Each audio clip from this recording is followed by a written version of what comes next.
निखिलचा जो काही पेहराव आहे तो बघितल्यावर मला असं वाटलं की खऱ्या अर्थानं सेलिब्रेशन आहे. आणि मला असं वाटतं की भाईचं सगळ्यात महत्त्वाचं वैशिष्ट्य काय असेल तर त्याच्या प्रत्येक आनंदाच्या दुःखाच्या क्षणी त्या सगळ्या जीवलगांना हा आपला आनंद आहे, आपलं दुःख आहे असं वाटतं. आणि ही फार मोठी गोष्ट असते. म्हणजे आयुष्यामध्ये अशा प्रकारची माणसं मिळणं, अशा प्रकारची सोबती मिळणं यासारखं आपण भाग्य हा शब्द मानत नाही, पण आता आपल्याकडे मराठीमध्ये भाग्याशिवाय दुसरा काही तसा शब्द नाही, त्यामुळे त्याला भाग्य असं म्हटलं पाहिजे. अशा प्रकारची एकूण अवस्था आहे. त्याच्या भोवती कायम माणसांचा गोतावळा असतो.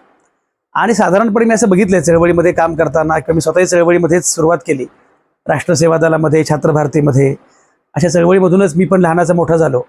आणि इथपर्यंत येईपर्यंत माझ्या लक्षात असं येतं अनेकदा की खूप नवी माणसं आपण कमावली, पण अनेक माणसं गमावली हे आपल्याला कधी कळालंच नाही. जेव्हा आपण आर्थिक हिशोब करतो त्याप्रमाणे माणसांचा हिशोब आपण कधी करत नाही खरं म्हणजे. पण जर माणसांचे हिशोब केले तसं लक्षात येतं आपल्यापैकी प्रत्येकाच्या आयुष्यामध्ये की आज आपल्याकडे समजा 500 माणसं असतील, नवी माणसं आलेली असतील, पण खूप अशी माणसं होती की जी होती आपल्यासोबत, ती अनेक गोष्टींमुळे दुरावली, दुखावली, किंवा आपलं लक्षच नव्हतं, काही असेल, पण ती नाहीत आपल्यासोबत, असा हिशोब असतो. या सगळ्या हिशोबामध्ये सर्वात श्रीमंत माणूस कोण असेल तर तो म्हणजे आमचा भाई आहे. त्याच्यासोबत जी माणसं सुरुवातीपासून होती ती आजही आहेत, आणि वर्षेवर रोज नवनवी माणसं त्याला मिळत चाललेली आहेत. ही सगळ्यात महत्त्वाची गोष्ट आहे. आणि मला असं वाटतं की ही माणसं मिळवणं याच्यामध्ये भाईची काही डिप्लोमसी नाही आहे किंवा कुठलं पॉलिटिकल करेक्टनेस नाही आहे. तो त्याचा मूळ स्वभाव आहे. मी त्याला ज्याप्रमाणे संजय आवटे प्रिय आहेत, राहुल पोकळे प्रिय आहेत, त्याचप्रमाणे त्याला आमचा बंगाली पण प्रिय आहे. त्या माणसाचं त्याची पद काय, प्रतिष्ठा काय, त्याचा दर्जा काय, आर्थिक कुवत काय, क्षमता काय, या पलीकडेही माणूस म्हणून प्रत्येकाकडे बघणं ही फार महत्त्वाची गोष्ट असते. आणि म्हणून मला असं वाटतं की आज भाईचा बुक गॅलरीचा वर्धापन दिन साजरा होत असताना सगळ्यात महत्त्वाची गोष्ट ठळकपणे मला जी जाणवते आहे ती म्हणजे एवढी सगळी माणसं, म्हणजे आज सकाळपासून रात्री 9 वाजेपर्यंत हा सगळा सिलसिला सुरू असणार आहे. किती माणसं येतील, अनेक जण येणार नाहीत, पण त्यांना येणं शक्य नाही, पण ते कळवतील की आम्हाला येणं शक्य नाही. ही सगळी माणसं जोडणं हे फार महत्त्वाचं आहे. आणि मला असं वाटतं की मुळामध्ये भाई जे काम करतोय त्या कामाचं सूत्रच माणसं जोडणं हे आहे. माणसं जोडणं ही सगळ्यात महत्त्वाची गोष्ट आहे. मगाशी राहुलने खूप चांगला उल्लेख केला चळवळींच्या पुस्तकांचा. चळवळींची पुस्तकं आपण आत्तापर्यंत खूप जणांनी सुरू केली, पण अनेक ठिकाणी असं होतं की पुस्तकं सोडून द्या. एकूण त्या चळवळींमध्ये, प्रत्येक चळवळींमध्ये अशा प्रकारचा भाव होता की ही चळवळ विरुद्ध ती चळवळ, जणू काही 2 चळवळींमध्ये काहीतरी फार मोठं भांडण आहे. मी अगदी समाजवाद्याच्या या गटाचं समाजवाद्यांच्या त्या गटाशी जमत नाही. मी परवा देवेंद्र फडणवीस आणि मी एका कार्यक्रमात एकत्र होतो. तर देवेंद्र फडणवीस, आम्ही काही पत्रकारांच्या मीडिया टॉवर आम्ही सुरू करतो आहोत, आमचे काही मंडळी सुरू करतायत पत्रकारांसाठी घरं वगैरे, अशी ती सगळी कल्पना आहे. त्याचं उद्घाटन देवेंद्र फडणवीसांच्या हस्ते झालं आणि त्याला मी पण होतो. तर सुरुवातीला मी बोलताना असं म्हटलं की 2 पत्रकार 4 पत्रकार कधी एकत्र येत नाहीत, पण आज मात्र या निमित्तानं सगळे पत्रकार एकत्र आलेले आहेत. तर देवेंद्र फडणवीस आपल्या भाषणात असं म्हणाले, आणि ते फडणवीस म्हणाले हे सांगणं म्हणून मुद्दाम आवश्यक यासाठी आहे की अन्य विचारसरणीची माणसं या विचारसरणीकडे कसं बघतात हे पण आपल्याला कळायला पाहिजे. देवेंद्र फडणवीस असं म्हणाले, तरी पत्रकारांचं फारच बरं आहे. समाजवाद्यांबद्दल आम्ही असं म्हणतो की 4 समाजवादी एका रेषेमध्ये तेव्हाच चालतात जेव्हा 5वा खांद्यावर असतो. त्याशिवाय 4 समाजवादी एका रेषेत कधीच चालत नाहीत. तर मुद्दा असा की समाजवादी किंवा साम्यवादी याच्यामध्ये वेगवेगळ्या विचारधारा असणं यात काही गैर नाही, ते स्वाभाविक आहेत. पण हे असताना बेसिकली माणूस म्हणून, आपल्या परिवर्तनवादी चळवळींचा एक आशय म्हणून आपण एकत्र आहोत किंवा एकत्र असणं फार आवश्यक आहे, याचं भान आपल्यापैकी अनेकांना सुटत चाललंय.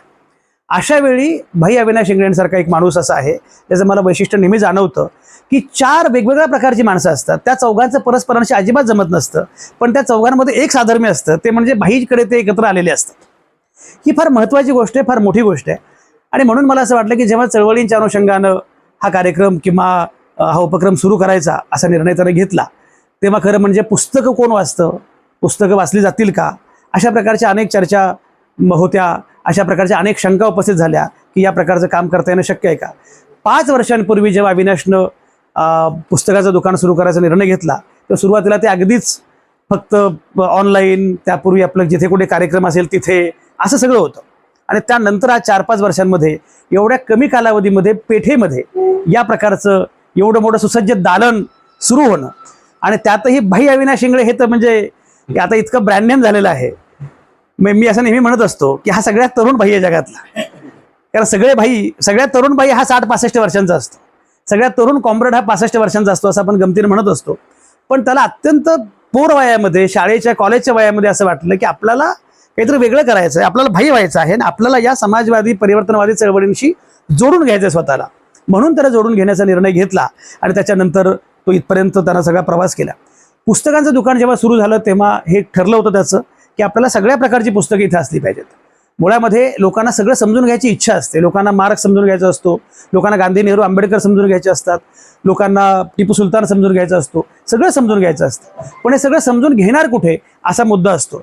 अशा वेळी या प्रकारची सगळी पुस्तकं एका ठिकाणी मिळणारं एक व्यासपीठ, एक दालन उभं करणं ही अत्यंत आवश्यक अशी गोष्ट होती आणि ते काम भाईंनी केलेलं आहे. आणि गेल्या 4-5 वर्षांमध्ये आपण आमच्या झूमचं गेल्या 4-5 वर्षांमध्ये आपण हे बघतो आहोत की त्याच्या प्रयोगाला किती यश मिळालं. हे पुस्तकवाला भाई हा आता छानपणे ब्रँड तयार झालेला आहे.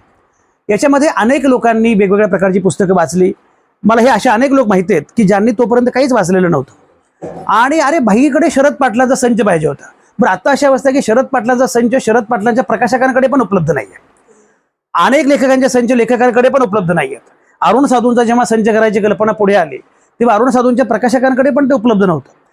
आहा साळुंखेंचे संच फक्त आहा साळुंखेंकडे मिळतात कारण ते बऱ्यापैकी त्यांनी स्वतःच केलेले आहेत. पण साधारणपणे अशा प्रकारचे संच कुठे उपलब्ध नसताना मला असं वाटतं की नव्या पिढीला चळवळीतले अनेक लोक जे समजावून सांगितले गेले ते भाईमुळे सांगितले गेले. म्हणजे शपा हे आत्ता नव्या पिढीला शपा जवळपास माहितीच नाही आहेत की शपाने तेव्हा केलेलं विश्लेषण, शपांची तेव्हाची मांडणी ही आत्ताच्या पिढीला जी काही मिळाली किंवा समजली ती मला असं वाटतं की भाईमुळे समजली. आणि हा सगळा प्रयोग जेव्हा करण्याची कल्पना पुढे आली, ती कल्पना पुढे आल्यानंतर मी मगाशी उल्लेख केल्याप्रमाणे सुरुवातीपासून मी साक्षीदार आहे. म्हणजे 2018 माझं वी द चेंज आम्ही भारताचे लोक नावाचं पुस्तक आलं आणि मी नेहमी सांगत असतो की त्या पुस्तकाच्या निमित्तानं आमची कल्पना अशी होती की हे पुस्तक प्रत्येकापर्यंत पोहोचलं पाहिजे. आपल्याकडे सगळ्यात एक मोठी अडचण अशी आहे की माझं पुस्तक वाचा असं तुम्ही फेसबुकवर म्हटलात, माझं पुस्तक वाचा असं तुम्ही कुठे जाहीरपणे म्हटलात की बघा हा मार्केटिंग करतोय. जणू काय मार्केटिंग करणं म्हणजे काहीतरी गुन्हा आहे, मार्केटिंग करणं म्हणजे काहीतरी अपराध आहे असा आपला मराठी लोकांचा समज झालेला आहे. मला असं वाटतं की जेव्हा हिंदी सिनेमा येतो किंवा इंग्रजी सिनेमा येतो तेव्हा कलावंत, दिग्दर्शक सगळे येऊन मार्केटिंग करत असतात. सध्या माधुरी दीक्षित अचानकपणे जी सगळ्या टीव्ही चॅनलवर आलेली आहे ती काही प्रेम म्हणून आलेली नाहीये. माधुरी दीक्षित आणि श्रीराम नेने सगळ्या टीव्ही चॅनलवर मुलाखती देतात. का देतात मुलाखती? त्याचा नवीन सिनेमा येतोय. नवीन सिनेमाचं मार्केटिंग करणं हे जेवढं स्वाभाविक आहे तेवढंच पुस्तकांचं पण मार्केटिंग करायला पाहिजे आणि पुस्तकं लोकांपर्यंत पोहोचवली पाहिजेत. तेव्हा वी द चेंज आम्ही भारताचे लोक पुस्तक आलं आणि मग ते सगळीकडे पोहोचवलं पाहिजे. तेव्हा भाई मला असं म्हणाले की आपण राज्यभर फिरू, सगळीकडे भाषणं करू. आणि मग आम्ही भाषणं केली, कार्यक्रम केले, राज्याच्या कानाकोपऱ्यात सगळीकडे ती पुस्तकं आम्ही दिली. तेव्हा लक्षात आलं आमच्या दोघांच्या आहे की पुस्तकं ही लोकांची भूक आहे, पण लोकांपर्यंत पुस्तक पोहोचत नाही, सगळ्यात मोठी अडचण आहे. तुम्ही गंमत बघा, म्हणजे महाराष्ट्रामध्ये फक्त 9 ते 10 जिल्ह्यांमध्ये पुस्तकांची दुकानं आहेत. बाकीकडे जी पुस्तकांची दुकानं आहेत ती क्रमिक पुस्तकांची आहेत, शालेय पुस्तकांची आहेत. पण ललित, वैचारिक पुस्तकं 10 जिल्हे वगळता अन्यत्र कुठेही तुम्हाला मिळतच नाहीत, कारण पुस्तकाचं दालनच नाही. आपल्याकडे सगळ्या लोकांना मराठीचं कौतुक फार असतं, पाट्या मराठीत लावा. अरे पाट्या मराठीत लावा, पण ती पाटी वाचणारा पण कोणीतरी पाहिजे.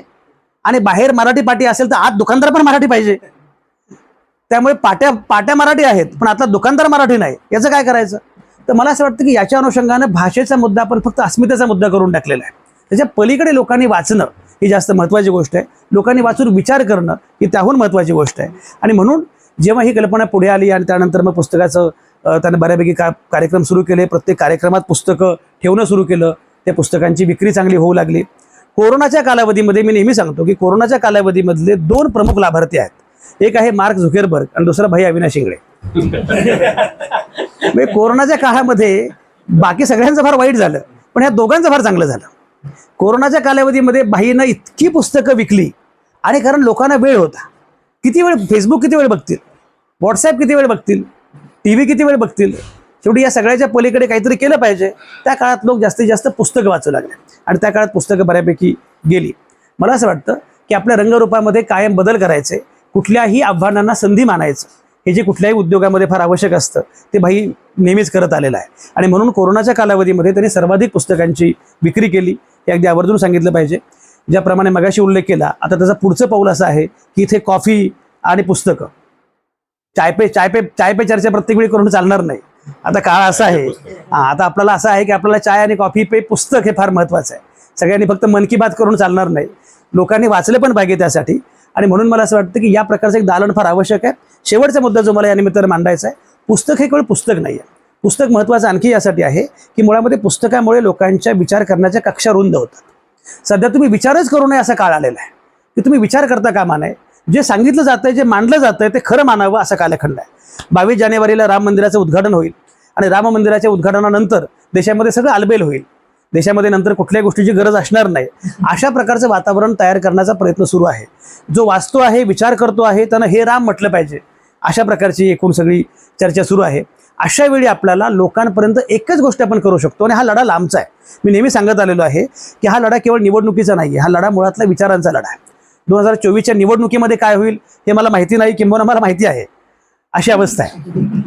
त्यामुळे त्याच्यामध्ये त्यापेक्षा काही फार वेगळं होईल अशी अपेक्षा नाही आहे. पण मुळामध्ये निवडणुकीच्या रिंगणामध्ये लगेच हा लढा लढता येणार नाही. त्यासाठी मुळामध्ये तुम्हाला सर्वसामान्य माणसाला विचारी बनवणं, सर्वसामान्य माणसांनी विचार करायला त्याला शिकवणं हे सगळ्यात महत्त्वाचं आव्हान आहे. आणि ते करायचं असेल तर लोकांना सगळ्या बाजू एकाच गोष्टींच्या तुम्हाला दिल्या पाहिजेत. एक गंमत बघा की संसदेच्या इतिहासामध्ये पहिल्यांदा 150 खासदार विरोधी पक्षांचे एकाच वेळी निलंबित केले जातात अशी अवस्था आहे. काश्मीरसारखं राज्य, काश्मीरमध्ये विधानसभा नसताना, काश्मीरमध्ये कुठलेही नेते नसताना काश्मीरचं राज्य हे 2 तुकडे होतात. त्याचं जे काही 370 कलम रद्द होतं, 370 कलम रद्द होणं हा मुद्दा फार महत्त्वाचा किंवा तो नाही आहे. ते कलम रद्द व्हायला माझी हरकत नाही. माझा मुद्दा असा आहे की काश्मीरमध्ये विधानसभा नसताना हे होतं. याचा अर्थ असा आहे की आता सर्वसामान्य माणसांनी काही बोलूच नाही अशा प्रकारचा काळ आलेला असताना सर्वसामान्य माणसांनी किमान विचार केला पाहिजे. आणि मी हे नेहमी सांगत आलो आहे की व्यवस्थेला सगळ्यात जास्त भीती असते विचारांची, विचार करणाऱ्या माणसांची आणि विचार करणाऱ्या एकूण समाजाची. मी जे मागे सांगितलं की दाभोलकरांचा खून का होतो, गोविंद पानसरेंचा खून का होतो, गौरी लंकेचा खून का होतो, कलबुर्गींचा खून का होतो, कारण यांनी वेगळा विचार मांडला. व्यवस्थेला समजा उद्या भाई अविनाश इंगळेंनी शस्त्रांचं दुकान सुरू केलं तरी त्यांना भीती वाटत नाही. त्याने ड्रग्जचं दुकान सुरू केलं मग तर भीती अजिबातच वाटत नाही. उलट पक्ष व्यवस्था त्याच्यासोबत डील करेल अशी अवस्था आहे. पण तुम्ही जेव्हा विचार करायला लोकांना शिकवता, विचार करायला उद्युक्त करता, तेव्हा मात्र लोकांना भीती वाटते. त्यामुळे विचार करणाऱ्या माणसांची लोकांना भीती वाटत असते. आणि भाई अविनाश हा शांतपणे जी काही क्रांती करतोय ती क्रांती शांतपणे लोकांना विचार करायला शिकवतोय, शांतपणे लोकांना विचार करायला उद्युक्त करतोय. जी माणसं डोळे झाकून आहे त्या परिस्थितीमध्ये तुम्ही जे सांगता आहात त्यावर विश्वास ठेवतायत, त्याच्याऐवजी नवं काहीतरी विचार करणारी, प्रश्न विचारणारी अशी माणसं उभी करणं ही सगळ्यात आवश्यक गोष्ट असते, सगळ्यात महत्त्वाची गोष्ट असते. आणि म्हणून मला असं वाटतं की हे पुस्तकांचं दालन हे केवळ पुस्तकांचं दालन नाही आहे, हे एका अर्थानं नव्या परिवर्तनाचं वाहक असणारं असं दालन आहे, नव्या पिढीला विचार करायला शिकवणारं अशा प्रकारचं दालन आहे. राहुल म्हणाले ती गोष्ट अगदी खरी आहे की शेवटी कधीतरी इतिहास लिहिला जाईलच. हा सगळा जो काही इतिहास, चुकीचा इतिहास लिहिला जाणं सुरू आहे, इतिहासामधून मुघलांना आणि सगळ्यांना हटवणं सुरू आहे, नवा भारत आत्ताच सुरू झाला आहे अशा प्रकारची मांडणी सुरू आहे. हे सगळं संपून कधीतरी खरा इतिहास लिहिला जाईल. आणि तो इतिहास जेव्हा लिहिला जाईल तेव्हा हे नक्की सांगितलं जाईल की या कालावधीमध्ये सगळं जेव्हा सुरू होतं तेव्हा काही लोक होते ते आपल्या परीनं भांडत होते, आपल्या परीनं झुंजत होते. आणि मला असं वाटतं की आपल्या सगळ्यांचं कर्तृत्व हेच असणार आहे की तेव्हा आपण भांडणाऱ्यांमध्ये होतो, तेव्हा आपण लढणाऱ्यांमध्ये होतो, तेव्हा आपण व्यवस्थेला शरण जाणाऱ्यांमध्ये नव्हतो, एवढी आपली नोंद नक्कीच होणार आहे.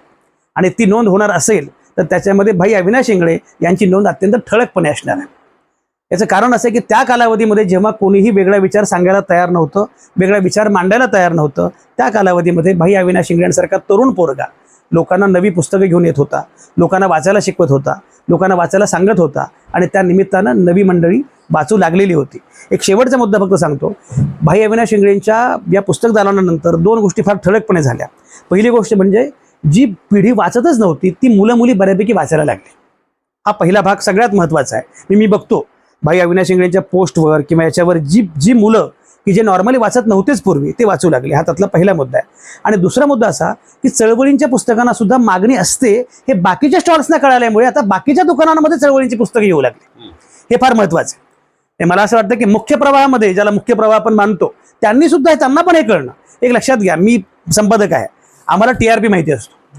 जेव्हा कळतं की याला पण TRP आहे की आपल्याला माहितच नव्हतं, हे आपला मृत्युंजय, छावा यालाच TRP माहिती होतं, पण त्याच्याशिवाय शपांना पण TRP आहे, आह साळुंक्यांना पण TRP आहे, हे जेव्हा कळतं तेव्हा आप्पा बळवंत चौकातल्या अगदी सामान्य मुख्य प्रवाहातल्या दुकानांमध्ये सुद्धा आह साळुंके दिसू लागतात, तिथे पण शरद पाटील दिसू लागतात. हे सगळ्यात महत्त्वाचं यश.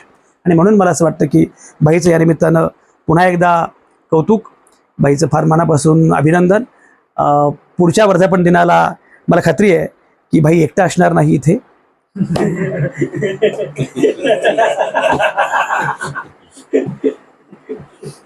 आणि मागच्या वर्धापन दिनाला तू एकटा नव्हता, पण पुढच्या वर्धापन दिनाला तो अगदी अधिकृतपणे दुकटे असतील अशी मात्र मी या निमित्ताने अपेक्षा व्यक्त करतो. कारण लोकांना असं वाटतं की एवढा देखणा मुलगा एकटा कसा काय, म्हणजे द मोस्ट इलिजिबल बॅचलर असं म्हणतात ना, त्यामुळे लोकांना म्हणजे आता राहुल गांधींबद्दल लोकांनी आशा सोडून दिलेली आहे, सलमान खानबद्दल आता आशा सोडून दिलेली आहे, पण लोकांना अद्याप तरी भाई अविनाश इंगळेंविषयी आशा आहे की भाई अविनाश इंगळेंनी पुढच्या वर्धापन दिनाला ते दोघे असावेत आणि पुढचा वर्धापन दिन आणखी जोरकसपणे साजरा होईल. आणि हे मी मुद्दाम सांगतो यासाठी कारण त्याचे काका पण इथे आलेले आहेत, त्यामुळे काकांनी, बाकी कोणी नाही पण काकांनी फार जोरकसपणे मान डोलावलेली आहे. त्याच्या मनामध्ये त्यांचं असं आहे की हो हे आम्ही कधीपासून सांगतोय ते व्हायला पाहिजे. तर पुन्हा एकदा भाईला शुभेच्छा. मला फार कौतुक वाटतंय की तो भाई की जो इंजिनिअरिंग कॉलेजमध्ये शिकत होता आणि त्याला इंजिनिअरिंग करायचं की करायचं नाही हा पेच होता, आपल्या आयुष्यामध्ये काय करायचं हे समजत नव्हतं, खिशामध्ये त्या अर्थानं व्यक्तिगत म्हणून काही पैसे फारसे नसायचे, अशी चणचण असायची आणि नक्की पुढे काय करायचं, घरून पैसे का मागायचे हा प्रश्न असायचा, कारण आपण घरचे पैसे ज्यासाठी पाठवतात ते आपण शिकतच नाही आहोत, मग काय करायचं, अशा अनेक पेचांमध्ये, अशा अनेक शंकांच्या याच्यामध्ये अडकलेला असा आमचा भाई होता. पण भाईंनी आता त्या सगळ्यावर उत्तरं शोधलेली आहेत आणि मला असं वाटतं की उलट पक्षी जो भाई हे एकेकाळी संदिग्धता किंवा कन्फ्युजनची स्टोरी होती ती तो भाई आता सक्सेस स्टोरी झालेला आहे. अशा भाईचं पुन्हा एकदा मनापासून कौतुक, अभिनंदन. पुस्तकवाला भाई हा आता ब्रँड झालेलाच आहे, पण येणाऱ्या कालावधीमध्ये तो केवळ ब्रँड होणार नाही. मला असं वाटतं की पुस्तकवाला भाई राज्यातल्या कानाकोपऱ्यांमध्ये पुस्तकवाला भाईची दुकानं दिसू लागतील. म्हणजे तो ब्रँड केवळ इथे असणार नाही, त्याला फ्रँचायझी किंवा बाकीचं काही मॉडेल म्हणतात, पण मला असं वाटतं की हे फार महत्त्वाचं आहे. नंदुरबारपासून यवतमाळपर्यंत आणि कोल्हापूर सांगलीपासून ते अगदी सोलापूरपर्यंत सगळीकडे पुस्तकवाला भाईची दालनं दिसली पाहिजेत राज्यभर, अशी माझी इच्छा आहे. पुस्तकांची दुकानं राज्यभर दिसू लागणं हा एक मुद्दा आहे. आणि दुसरा मुद्दा या निमित्ताने व्यक्त करतो तो म्हणजे भाईंनी आता नव्या माध्यमामध्ये सुद्धा प्रवेश केला पाहिजे. तुम्ही आता रील्स आणि बाकी सुरू केलेलंच आहे, पण मला असं वाटतं की थोडासा सोशल मीडिया, डिजिटल मीडिया याच्याही अनुषंगानं काही प्रयत्न आणि काही प्रयोग केले पाहिजेत. ही सगळी टीम तुमच्यासोबत अशीच आहे, ती आणखी वाढत जाईल. मी तुमच्यासोबत पूर्वी होतो, आजही आहे, आम्ही असूच, काही चिंता करू नका. खूप शुभेच्छा. All the best.